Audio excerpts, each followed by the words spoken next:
বিশ্ববিখ্যাত বিজ্ঞান সাময়িকী নেচারের সেরা 10 ব্যক্তিত্বের তালিকায় স্থান পেয়েছেন অন্তর্বর্তীকালীন সরকারের প্রধান উপদেষ্টা ডক্টর মোহাম্মদ ইউনূস। এ তালিকায় 7 নম্বরে রয়েছে ডক্টর ইউনূসের নাম। নেচারের ওয়েবসাইটে প্রকাশিত প্রতিবেদন থেকে এসব তথ্য জানা যায়।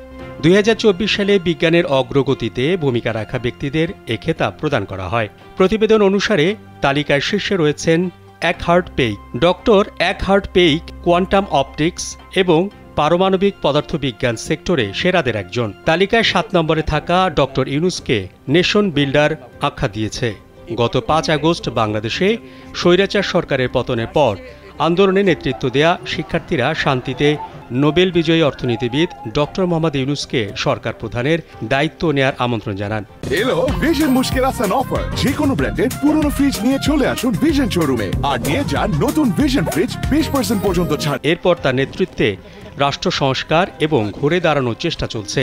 নেচারের প্রতিবেদনে ইউনূস সম্পর্কে বলা হয়েছে, 6 দশকের কর্মজীবনে ডক্টর ইউনূস দারিদ্র্য বিমোচনের জন্য নতুন ধারণা পরীক্ষার মাধ্যমে নিজেকে প্রতিষ্ঠিত করেছেন।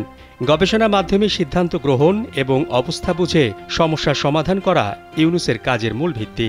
তবে এখন তার সামনে 17 কোটি মানুষের একটি দেশ সংস্কারের বড় চ্যালেঞ্জ। জনগণ জানতে চায় তিনি কিভাবে দুর্নীতি দূর করবেন, ন্যায় বিচার প্রতিষ্ঠা করবেন এবং নাগরিক অধিকার রক্ষা করবেন। সেটাকে সামনে রেখে